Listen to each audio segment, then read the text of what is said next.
paglago sa buhay espiritual, hakbang na paglapit sa Diyos. Magandang araw po sa bawat isa. Ang paglago sa ating buhay espiritual ay isang patuloy na proseso.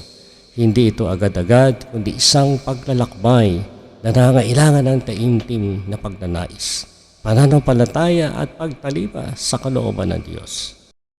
So sa bawat hakbang na ating buhay, ang Diyos ang nagnanais na tayo ay magbago, magtulungan at magtagumpay sa ating pananampalataya. Sa una, ito yung pagsunod sa salita ng Diyos. Ang salita ng Diyos ay ang ating gabay sa buhay espiritual.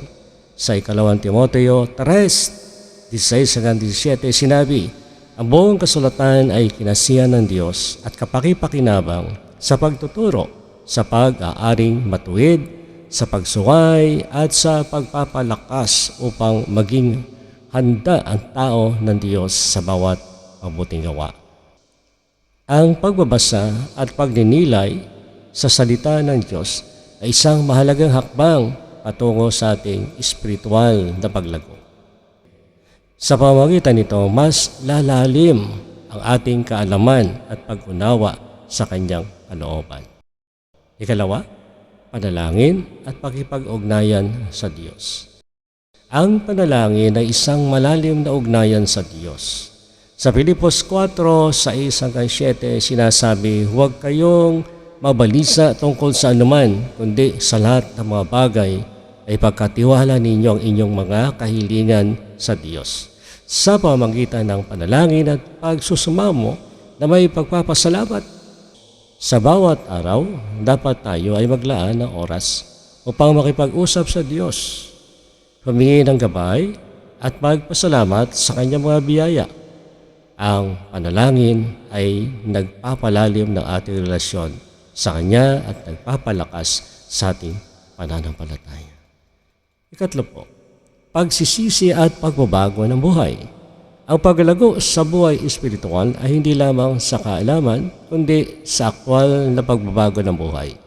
Sa Roma 12:2 sinasabi, huwag kayong makiayon sa takbo ng mundong ito, kundi magbago kayo sa pamagitan ng pagbabago ng inyong isipan upang mapatunayan ninyo kung ano ang mabuti, kaaya-aya at ganap na kalooban ng Diyos. Ang tunay na paglago sa pananampalataya ay nakikita sa mga pagbabago ng ating buhay, sa ating mga ugali, desisyon at pakikitungo sa iba. Ang Diyos ay nagnanais na tayo ay maging katulad ni Kristo sa ating mga gawa at sa salita. Ika-4 po, pagtulong sa iba at paglilingkod. Ang paglago sa buhay espiritual ay makikita rin sa ating pagmamahal at paglilingkod sa iba. Sa Mateo 22:37-39, sinabi ni Jesus, ibigin mo ang Panginoon mong Diyos ng buong mong puso, ng buong mong kaluluwa, at ng buong mong pag-iisip. Ito ang pinakamahalagang utos. At ang pangalawa ay ibigin mo ang iyong kapwa, gaya na iyong sarili. Ang paglilingkod sa kapwa, ang pagiging tapat at mapagbigay ay mga paraan kung paano natin ipakikita ang ating pagmamahal sa Diyos at sa tao. Habang tayo ay tumutulong at naglilingkod, tayo ay patuloy na lumalago sa ating pananampalataya. Sa pagtatapos, ang paglago sa ating buhay espiritual ay isang patuloy na proseso at hindi ito madali. Ngunit sa bawat hakbang, ang Diyos ay nariyan upang gabayan tayo sa ating pagninilay, panalangin at paggawa ng tama. Tayo ay magiging mas malapit sa Kanya at mas magiging kahalintulad niya sa ating mga gawa. Ang ating paglago ay hindi para lamang sa ating sarili, kundi upang magbigay ng liwanag at pag-asa sa mga tao sa paligid. Mga kapatid, pagpalain kayo sa inyong paglalakbay sa inyong buhay espiritual. Tayo po ay manalangin. O Diyos, salamat sa iyong walang hanggang pag-ibig at sa mga biyayang patuloy mong ibinibigay sa akin. Nais ko pong lumago sa aking pananampalataya. magbago at maging mas malapit sa iyo.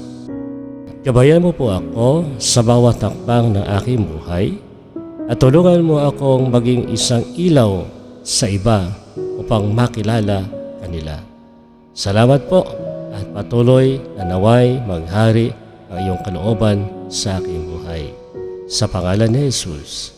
Amen.